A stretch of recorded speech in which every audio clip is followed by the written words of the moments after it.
A idade média de menopausa das mulheres é 50 anos, porém o climatério, que é o período que compreende a menopausa, pode ter uma duração de até 10 anos.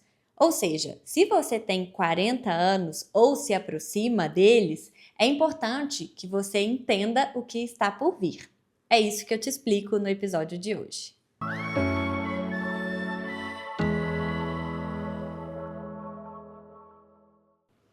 Menopausa é uma data. A gente só fala que uma mulher teve a menopausa naquela data quando ela fica um ano sem ter nenhum tipo de sangramento menstrual. Então, esse diagnóstico é retrospectivo. A menopausa é uma data que está compreendida num período que a gente chama de climatério. O climatério, ele tem uma duração média entre 7 e 10 anos. Por isso, eu disse lá no início que, se você se aproxima dos 40 anos, é importante que você saiba sobre menopausa e climatério. A média de parada de menstruação das mulheres é 50 anos. Se o climatério tem essa média de duração de 7 a 10 anos, automaticamente a gente já pode ter algum sintoma a partir dos 40 anos. Isso sem falar naquelas mulheres que têm a menopausa cedo ou a menopausa precoce. Existem causas diversas para parar de menstruar cedo, mas o principal determinante é genética. Então, pergunta para sua mãe com que idade ela parou de menstruar. Isso pode ser uma dica para você.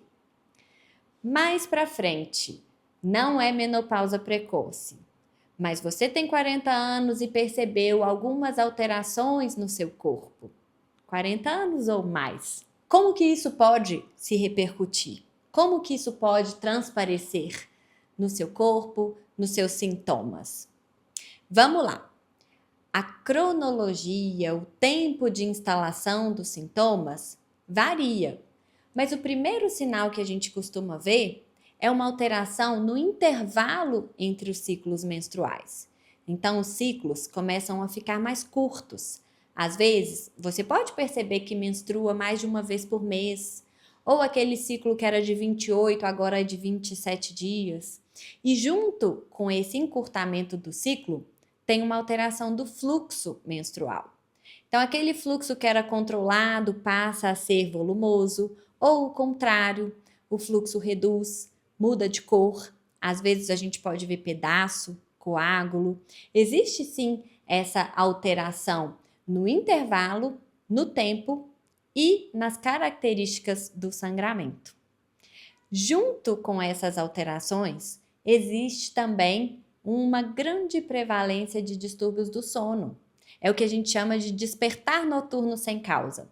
Não é marido roncando, não é criança chorando, não é o barulho da rua, não é o telefone tocando e você abre os olhos do nada, 2, 3, 4 horas da manhã. Até volta a dormir, mas tem aquele despertar sem causa. Isso pode estar relacionado sim à deficiência da progesterona, que é o primeiro hormônio que sofre o declínio na disfunção ovariana que vai acontecendo ao longo do tempo e que culmina com a menopausa. Já aqueles sinais clássicos de climatério que a gente conhece, que são os fogachos ou ondas de calor, que não tem hora, não tem lugar e gera um grande descontentamento na mulher que experimenta essa sensação, é aquele calor no terço superior do corpo que gera uma vermelhidão na face, seguida de uma sudorese, de uma descarga de suor profusa, e depois, às vezes, vem acompanhado de frio, que reflete nada mais do que uma desregulação do nosso centro de temperatura. Isso está mais associado à deficiência do estrogênio e que acontecerá mais próximo da data da parada da menstruação. Junto com o fogacho, um outro sintoma também comum é o ressecamento. O climatério, a menopausa, é uma síndrome que resseca tudo que é hidratado e lubrificado.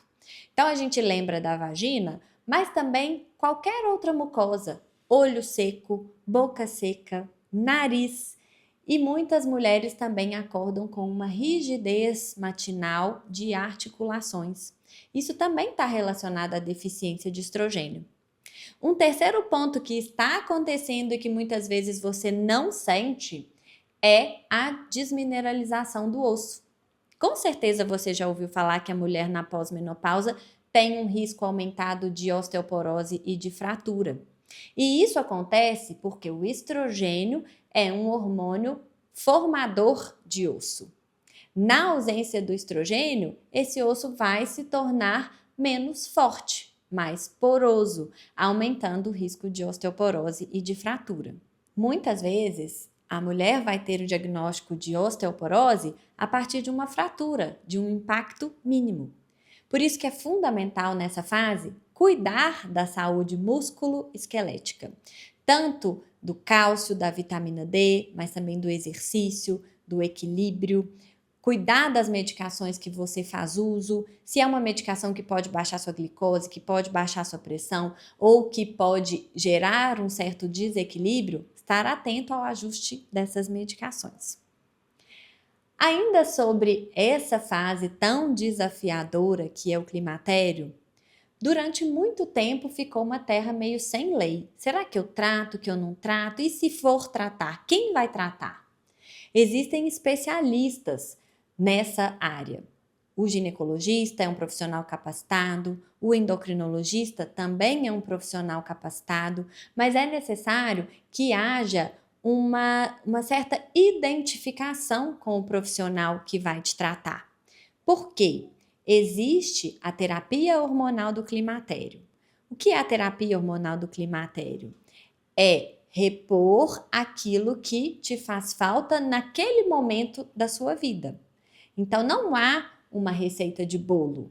Existe uma técnica, existem combinações diferentes de hormônio, existem vias diferentes de administração, existe o que você vai se adaptar melhor, o que você vai preferir, o que você vai ter menos efeito colateral, idealmente que não tenha nenhum, e isso é teste. Então é importante que o profissional que vai te tratar te escute e entenda qual que é a sua dor, porque como eu expliquei, é um momento de turbilhonamento hormonal intenso. E com hormônios, cada mulher tem a sua individualidade. Tem mulher que vai ter muito problema de sono, tem mulher que o fogacho vai ser praticamente limitante, então torna-se uma urgência tratar. Tem mulher que o humor debilita muito, então é aquela mulher que tem a mesma vida, mesma estrutura familiar, o mesmo trabalho e que percebe que algo não está bem com ela.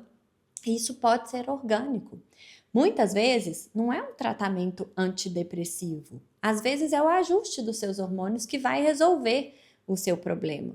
O climatério é uma fase muito especial da vida da mulher e é importante que ela se sinta acolhida.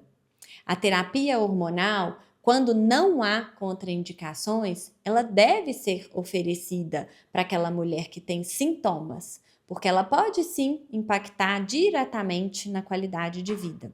Estamos falando de 7 a 10 anos de duração e uma intervenção pode ajudar a passar por esse momento tão conturbado. Se você gostou desse episódio, compartilhe com outras mulheres que também estão em busca por uma vida mais leve, longa e com propósito.